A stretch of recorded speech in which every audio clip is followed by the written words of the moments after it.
പ്രിയ സുഹൃത്തുക്കളെ,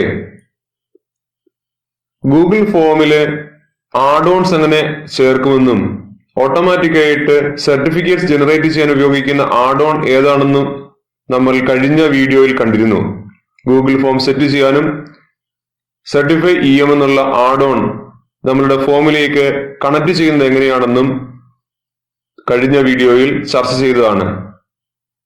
certifyemന്റെ സെറ്റിംഗ്സ് എന്തൊക്കെയാണ് എന്നും എങ്ങനെയാണ് ഓട്ടോമാറ്റിക്കായിട്ട് ഇമെയിൽ പോകുന്നതെന്നും നമുക്ക് ഈ വീഡിയോയിൽ ചർച്ച ചെയ്യാം. കഴിഞ്ഞ വീഡിയോയിൽ പറഞ്ഞതുപോലെ ആദ്യം ജിമെയിൽ ഓപ്പൺ ആക്കിയിട്ട് ഗൂഗിൾ ആപ്സിൽ നിന്ന് ഗൂഗിൾ ഫോം എടുക്കുക. ആ ഫോമിൽ വലതുവശത്ത് ഏറ്റവും മുകളിൽ കൊടുത്തിരിക്കുന്ന മോർ ആക്ഷൻസ് എന്നുള്ള ബട്ടൺ വഴി നമുക്ക് ഫോമിലേക്ക് ആഡ് ചെയ്യാനുള്ള ആഡ് ഓൺസ് തിരഞ്ഞെടുക്കാം. ഇവിടെ നമ്മൾ തിരഞ്ഞെടുത്തിരിക്കുന്ന ആഡ് ഓൺ എന്ന് പറയുന്നത് certifyem എന്ന് പറയുന്ന ആഡ് ഓൺ ആണ്.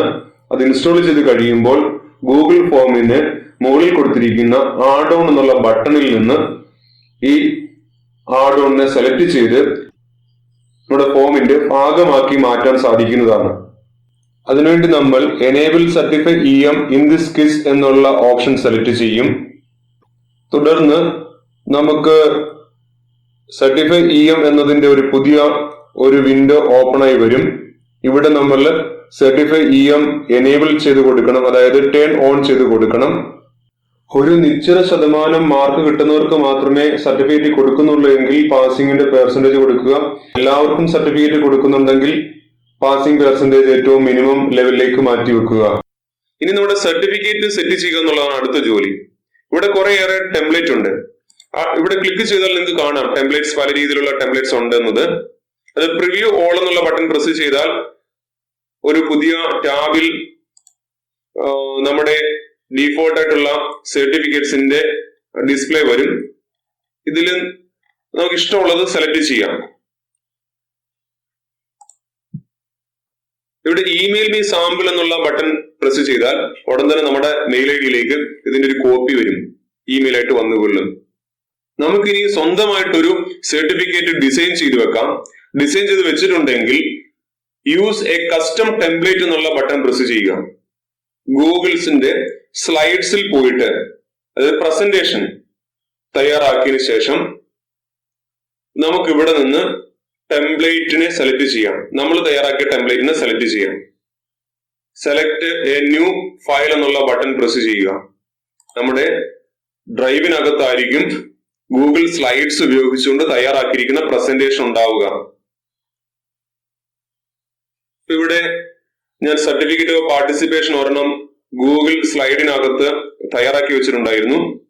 അതിന് ക്ലിക്ക് ചെയ്യുകയാണ്. അതിനുശേഷം സെലക്ട് ബട്ടൺ പ്രസ് ചെയ്യുന്നു. പിന്നീട് സേവ് ചേഞ്ചസ് പറയുക. ഇതാണ് സ്ലൈഡ്സിനകത്ത് വന്നിട്ട് തയ്യാറാക്കി വെച്ചിരുന്ന ഒരു സർട്ടിഫിക്കറ്റ്. ഇനി ഇവിടെ നമ്മൾ സർട്ടിഫിക്കറ്റ് തയ്യാറാക്കുമ്പോൾ ഒന്ന് രണ്ട് കാര്യങ്ങൾ ശ്രദ്ധിക്കാനുണ്ട്. ഇപ്പൊ സ്കൂളിന്റെ പേരും സ്കൂളിന്റെ അഡ്രസ്സും സർട്ടിഫിക്കറ്റ് ഓഫ് പാർട്ടിസിപ്പേഷനും അത് ഇഷ്യൂ ചെയ്യുന്ന വ്യക്തികളുടെ പേരും ഒക്കെ കൃത്യമായിട്ട് കൊടുക്കാം. This is to certify that Master or Miss Dash has been participated in the state level quiz competition conducted by so and so എന്ന് നമ്മൾ അവിടെ എഴുതി കൊടുക്കുന്നുണ്ട്. അപ്പൊ മാസ്റ്റർ ഓർ മിസ് കഴിഞ്ഞിട്ട് ആ പങ്കെടുക്കുന്ന കുട്ടിയുടെ പേര് വരണമെങ്കിൽ ഇവിടെ കാണിച്ചിരിക്കുന്നത് പോലെ നിങ്ങൾ ഒരു ടാഗ് കൊടുക്കണം. ഇത് കാണാൻ സാധിക്കുമെന്ന് കരുതുന്നു. ഞാനിപ്പം തൽക്കാലം ഒന്ന് സൂം ഇൻ ചെയ്യുകയാണ്. 2 സെറ്റ് ബ്രാക്കറ്റ് സ്റ്റാർട്ട് ചെയ്യണം. അത് കഴിഞ്ഞിട്ട് ഫുൾ കഴിഞ്ഞ് സ്പേസ് ഇട്ടിട്ടാണ് നെയിം. അതിനുശേഷം സെറ്റ് ബ്രാക്കറ്റ് ക്ലോസ് ചെയ്യുന്നു.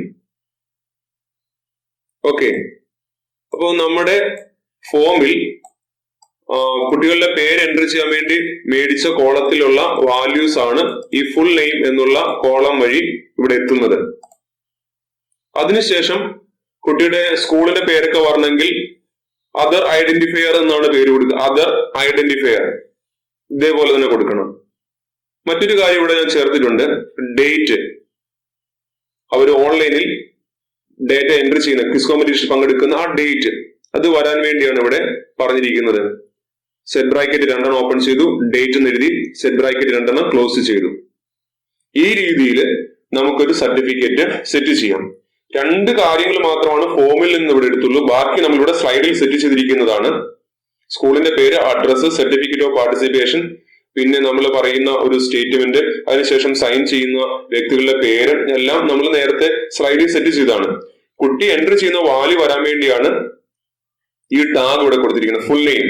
അതുപോലെ അവൻ എന്നാണ് ഇതിൽ മത്സരിച്ചതെന്ന് പറയാൻ വേണ്ടിയാണ് ഡേറ്റ് എന്നുള്ള ഒരു ടാഗ് കൂടെ കൊടുത്തിരിക്കുന്നത്.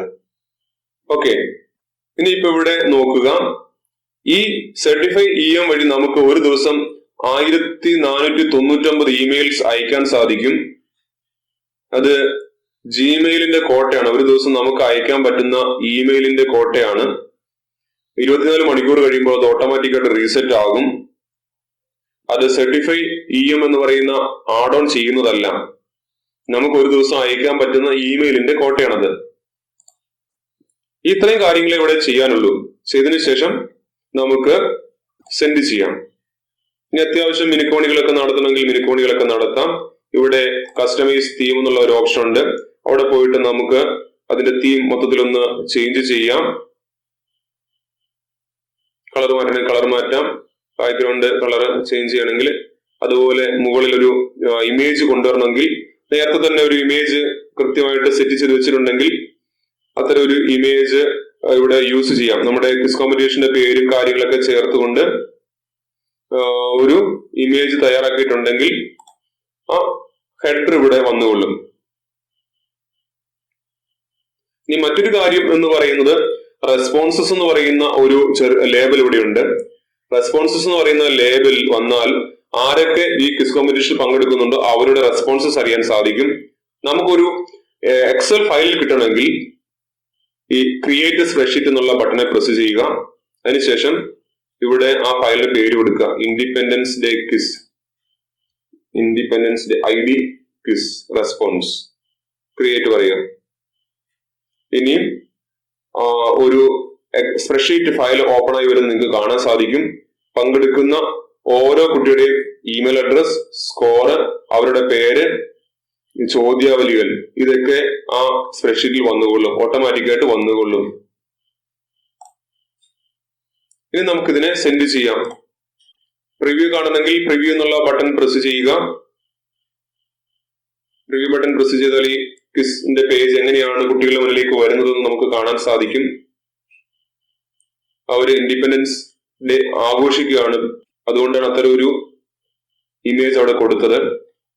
ഇവിടെ 2 കാര്യങ്ങളൊക്കെ ചോദിച്ചു, അത് കഴിഞ്ഞിട്ട് ഇവിടെ 2 ചോദ്യങ്ങൾ കൊടുത്തിരിക്കുന്നു. ഇനി സെൻഡ് ബട്ടൺ പ്രസ് ചെയ്യുക. ഇവിടെ ഇമെയിൽ ആയിട്ടാണ് നമ്മൾ അയക്കാൻ ആഗ്രഹിക്കുന്നത്. 2ന്റെ അവിടെ ഞാനൊരു ഇമെയിൽ ID ആഡ് ചെയ്യുകയാണ്. അതിനുശേഷം ഇൻക്ലൂഡ് ഫോം ഇൻ ഇമെയിൽ എന്ന് പറഞ്ഞാൽ ഈ ചോദ്യങ്ങൾ ആ മെയിലിൽ തന്നെ കാണാൻ സാധിക്കും. ആ മെയിൽ ഓപ്പൺ ആക്കുമ്പോൾ തന്നെ അവിടെ കാണാം, അതിൽ റെസ്പോണ്ട് ചെയ്യാൻ പറ്റില്ല. ഓക്കെ, നമുക്ക് സെൻഡ് ബട്ടൺ പ്രസ് ചെയ്യാം. സെൻഡ് ബട്ടൺ പ്രസ് ചെയ്തപ്പോൾ ക്വസ്റ്റ്യൻ ഇവിടുന്ന് പോയി. ഇവിടെ ഞാൻ അയച്ച മെയിൽ ബോക്സ് ഓപ്പൺ ആക്കി വെച്ചിരിക്കുകയായിരുന്നു. ഒന്ന് റിഫ്രഷ് ചെയ്ത് നോക്കാം ക്വസ്റ്റ്യൻസ് വന്നോ ഇല്ലയോ എന്ന്. അപ്ഡേറ്റ്സിനകത്ത് പുതിയൊരു മെയിൽ വന്നതായിട്ട് കാണിക്കുന്നു. അപ്ഡേറ്റ്സ് എന്നുള്ള ലേബൽ ക്ലിക്ക് ചെയ്യാം. ഇൻഡിപെൻഡൻസ് ഡേ ക്വിസ് എന്ന് അവിടെ പേര് വന്നിട്ടുണ്ട്, അതിൽ ക്ലിക്ക് ചെയ്യാം. Fill out in Google forms എന്നുള്ള ഒരു ലേബൽ അവിടെ ഉണ്ട്, അത് ക്ലിക്ക് ചെയ്യാം. അതോടൊപ്പം തന്നെ നമ്മളുടെ ചോദ്യാവലികളുടെ ഒരു പ്രിവ്യൂ അവിടെ കാണാം. നമുക്ക് fill out in Google forms click ചെയ്യാം. അപ്പോൾ ഗൂഗിൾ ഫോം ഓപ്പൺ ആയി വരികയാണ്. ഇവിടെ മെയിൽ ID കൊടുക്കാം. അതിനുശേഷം സർട്ടിഫിക്കറ്റിൽ നിങ്ങളുടെ പേര് എങ്ങനെ ടൈപ്പ് ചെയ്ത് വരണോ അതുപോലെ തന്നെ ഇവിടെ ടൈപ്പ് ചെയ്യുക, സ്പെല്ലിംഗ് മിസ്റ്റേക്ക് ഒന്നും ഇല്ലാണ്ട്. അടുത്ത 2 ചോദ്യങ്ങൾ ആൻസർ ചെയ്യുക. അതിനുശേഷം സബ്മിറ്റ് ബട്ടൺ പ്രസ് ചെയ്യുക.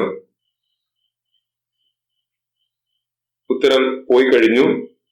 നമ്മുടെ സ്കോർ എത്രയായെന്ന് വ്യൂ സ്കോർ എന്നുള്ള ബട്ടനെ പ്രസ് ചെയ്താൽ കാണാൻ സാധിക്കും. നമ്മൾ കൊടുത്ത ചോദ്യങ്ങള്, അതിന്റെ ശരി ഉത്തരവും ടോട്ടൽ സ്കോറും. 2 ചോദ്യങ്ങളാണ്, അതിൽ 2 ചോദ്യങ്ങളുടെ ഉത്തരം ശരിയാണ്. ഇമെയിൽ ID ഇങ്ങനെയാണ് കൊടുത്തത്, പേര് ഇങ്ങനെയാണ് കൊടുത്തിരിക്കുന്നത്, ചോദ്യം ഇതായിരുന്നു, അതിന് ഞാൻ കൊടുത്ത ആൻസർ അത് ശരിയാണ്. ഈ രീതിയിൽ അവിടെ കൊടുത്തിട്ടുണ്ട്. 2ാമത്തെ ചോദ്യത്തിന് മാത്രമാണ് ഫീഡ്ബാക്ക് സെറ്റ് ചെയ്തിരുന്നത്. ആ ഫീഡ്ബാക്ക് താഴെ എഴുതി വന്നിട്ടുണ്ട്, യു ആർ കറക്റ്റ് എന്നുള്ളത്. അതേസമയം ഇവിടെ ചാച്ച നെഹ്റുവിനെ കുറിച്ച് ഒരു ലിങ്ക് ഉണ്ടെങ്കിൽ അല്ലെങ്കിൽ ഒരു വീഡിയോ ഉണ്ടെങ്കിൽ അത് ഇവിടെ കണക്ട് ആകും. അതേപോലെ തന്നെ ആദ്യത്തെ ചോദ്യത്തില് ഗാന്ധിജിയെ കുറിച്ച് നമുക്കൊരു വിവരണം ഉള്ള വെബ്സൈറ്റിന്റെ ലിങ്ക് കൊടുക്കാം, അല്ലെങ്കിൽ നമ്മുടെ ഗാന്ധിജിയെ സംബന്ധിച്ചുള്ള ഒരു നല്ല വീഡിയോ അവിടെ ഡിസ്പ്ലേ ചെയ്യിക്കാൻ സാധിക്കും. ഇനി നമുക്ക് നമ്മളുടെ ക്വസ്റ്റ്യൻസ് സെറ്റ് ചെയ്ത പേജിലേക്ക് പോകാം. ആ പേജ് എടുത്തപ്പോൾ തന്നെ ഒരു റെസ്പോൺസ് വന്നു എന്ന് പറഞ്ഞു കഴിഞ്ഞു. അവിടെ സമ്മറി നമുക്ക് കാണാൻ സാധിക്കുന്നുണ്ട്. ഇനി ക്വസ്റ്റ്യൻസ് എന്നുള്ള ലേബലിൽ ക്ലിക്ക് ചെയ്തപ്പോൾ ഓരോ ക്വസ്റ്റ്യനും അതിന്റെ ആൻസറും നമുക്ക് അവിടെ കാണാൻ സാധിക്കും. ഇൻഡിവിജ്വൽ കൊടുക്കുമ്പോൾ ഓരോ വ്യക്തികളുടെയും ആൻസേഴ്സ് നമുക്ക് അവിടെ കാണാൻ സാധിക്കും. അതേപോലെ തന്നെ നമ്മുടെ സ്പ്രെഡ്ഷീറ്റ് അടുത്തൊരു ടാബിൽ ഓപ്പൺ ആയിരുന്നു, അതിലൊന്ന് ക്ലിക്ക് ചെയ്ത് നോക്കാം. ഇപ്പോൾ തന്നെ നമുക്ക് കാണാൻ സാധിക്കുന്നുണ്ട് ഏത് ദിവസം എത്ര മണിക്ക് ആരുടെ ഇമെയിൽ ഐ ഡിയിൽ ഇരുന്നുകൊണ്ടാണ് ഈ ഡേറ്റ ഫില്ല് ചെയ്തതെന്ന്, അവർക്ക് എത്ര സ്കോർ ഉണ്ടെന്നും കാണാൻ സാധിക്കും. ഇപ്പൊ മൾട്ടിപ്പിൾ ചോയ്സ് ക്വസ്റ്റ്യൻസ് വെച്ചുകൊണ്ട് ഒരു മത്സരം നടത്തുകയാണെങ്കിൽ നമുക്ക് വളരെ വേഗത്തിൽ ഓരോ കുട്ടികളുടെയും സ്കോർ കണ്ടുപിടിക്കാൻ സാധിക്കും. കുട്ടികൾക്കും അവരുടെ സ്കോർ കൃത്യമായിട്ട് അറിയാൻ സാധിക്കും. ഇനിയിപ്പോ ഇവിടുന്ന് certifyem ഒരു സർട്ടിഫിക്കറ്റ് അയച്ചിട്ടുണ്ടാകും നമ്മളുടെ മത്സരത്തിൽ പങ്കെടുത്ത വ്യക്തിക്ക്. നമുക്ക് ആ വ്യക്തിയുടെ ഇമെയിൽ ഐ ഡി ഒന്നുകൂടെ ഒന്ന് ഓപ്പൺ ആക്കി നോക്കാം. ഇൻബോക്സ് ഓപ്പൺ ആക്കുകയാണ്. ഇത് അടുത്ത മെയിലും വന്നു കഴിഞ്ഞു. certifyem ൽ നിന്ന് your certificate is here. Independence day ക്വിസിൽ പങ്കെടുത്തതിന്റെ പാർട്ടിസിപ്പേഷൻ സർട്ടിഫിക്കറ്റ് അന്നേരം തന്നെ എത്തിക്കഴിഞ്ഞു.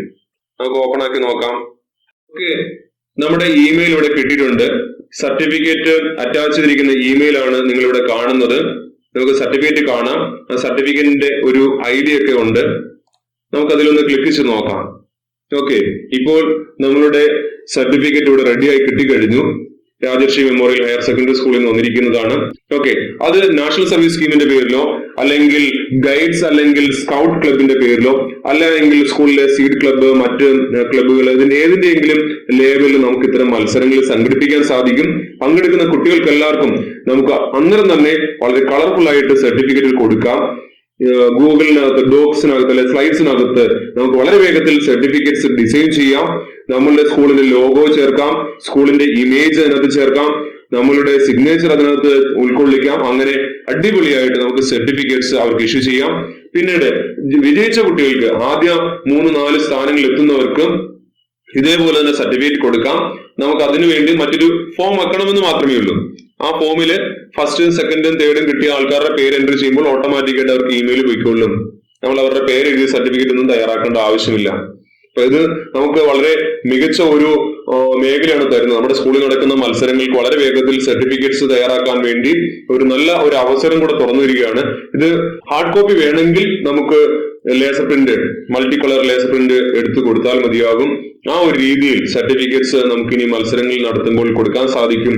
ഓക്കെ, കാര്യം കൂടെ ഇവിടെ ഓർമ്മപ്പെടുത്താനുള്ളത്, നമ്മളുടെ സർട്ടിഫിക്കറ്റ് ചെയ്യുമ്പോൾ കുട്ടിയുടെ പേര് അതിലേക്ക് വരുത്തുന്നത് പോലെ തന്നെ നമുക്ക് എക്സാമിന്റെ പേര് വേണമെങ്കിൽ നമ്മുടെ സർട്ടിഫിക്കറ്റിലേക്ക് കൊണ്ടുവരാം ഫോമിൽ നിന്ന്.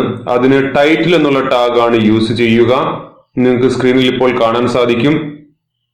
അതേപോലെ നമ്മൾ നടത്തുന്ന ക്വിസ് കോമ്പറ്റീഷൻ മറ്റ് സ്കൂളിലെ അല്ലെ മറ്റു സ്ഥാപനങ്ങളിലെ കുട്ടികൾ പങ്കെടുക്കുന്നുണ്ടെങ്കിൽ ആ സ്ഥാപനത്തിന്റെ അഡ്രസ് കൂടെ സർട്ടിഫിക്കറ്റിൽ വരുത്താൻ വേണ്ടി ഒരു കോളം നമ്മൾ ഫോമിൽ കൊടുത്തിട്ടുണ്ട് എങ്കിൽ ആ സ്കൂളിന്റെ പേര് അല്ലെങ്കിൽ സ്ഥാപനത്തിന്റെ പേര് അതർ ഐഡന്റിഫയർ എന്നുള്ള ടാഗ് വഴിയാണ് നമ്മളുടെ സർട്ടിഫിക്കറ്റിലേക്ക് കൊണ്ടുവരിക. ഒന്നിലധികം അഡ്രസ് കോളംസ് ഉണ്ടെങ്കിൽ other identifier, other identifier 2, other identifiers, അങ്ങനെ 3 ടാഗുകൾ കൊടുക്കാം. ഇനി കുട്ടി എക്സാം എഴുതുന്ന ഡേറ്റ് സൂചിപ്പിക്കാൻ വേണ്ടി ഡേറ്റ് എന്നുള്ള ടാഗ്, നമ്മളുടെ കുട്ടിക്ക് കിട്ടിയിരിക്കുന്ന പെർസെന്റേജ് സൂചിപ്പിക്കാൻ വേണ്ടി പെർസെന്റ് എന്നുള്ള ടാഗ്, എക്സാം പാസ്സാകാൻ വേണ്ടിയ പെർസെന്റേജ് സൂചിപ്പിക്കാൻ വേണ്ടി പാസിംഗ് പെർസെന്റ് എന്നുള്ള ടാഗ്, കുട്ടിക്ക് ലഭിച്ചിരിക്കുന്ന പോയിന്റ്സ് എടുക്കാൻ വേണ്ടി പോയിന്റ്സ് എന്നുള്ള ടാഗ്, ഒരു എക്സാമിനേഷനകത്ത് കിട്ടാവുന്ന മാക്സിമം പോയിന്റ്സ് സൂചിപ്പിക്കാൻ പോയിന്റ്സ് പോസിബിൾ എന്നുള്ള ടാഗ്, അതേപോലെ സർട്ടിഫിക്കറ്റിന്റെ ID നമുക്ക് അവിടെ വരുത്താം, സർട്ടിഫിക്കറ്റ് ID എന്നുള്ള ടാഗ് വഴി. ഇങ്ങനെ കുറെ ഏറെ ടാഗുകൾ കൂടെ നമുക്ക് വേണമെങ്കിൽ നമ്മുടെ സർട്ടിഫിക്കറ്റിൽ ഉൾക്കൊള്ളിക്കാം. ഓക്കെ, ഈ കാര്യം നിങ്ങൾക്ക് ഇഷ്ടപ്പെട്ടു എന്ന് കരുതുന്നു. നിങ്ങൾക്ക് വളരെ പ്രയോജനം ചെയ്യുന്ന ഒരു മേഖലയാണ്. നമ്മുടെ സ്കൂളിൽ നടക്കുന്ന അല്ലെങ്കിൽ നമ്മളുടെ വിവിധ ക്ലബ്ബുകളിൽ നടത്തുന്ന പരിപാടികൾക്കൊക്കെ ഇത്തരം ഈ രീതിയിൽ നമുക്ക് സർട്ടിഫിക്കറ്റ്സ് കൊടുക്കാൻ സാധിക്കും. പ്രയോജനപ്പെട്ടുവെങ്കിൽ നിങ്ങൾ തീർച്ചയായിട്ടും ഈ ചാനൽ ഒന്ന് സബ്സ്ക്രൈബ് ചെയ്യണം, മറ്റുള്ളവർ കൂടെ ഷെയർ ചെയ്ത് കൊടുക്കണം. അടുത്ത വീഡിയോകൾ റിലീസ് ചെയ്യുമ്പോൾ തന്നെ നിങ്ങളുടെ അടുക്കിലേക്ക് വളരെ പെട്ടെന്ന് എത്തിക്കൊള്ളും. ഇനിയും അടുത്ത വീഡിയോയിൽ നമുക്ക് ഒരുമിച്ച് കാണാം. അതുവരേക്കും ബൈ.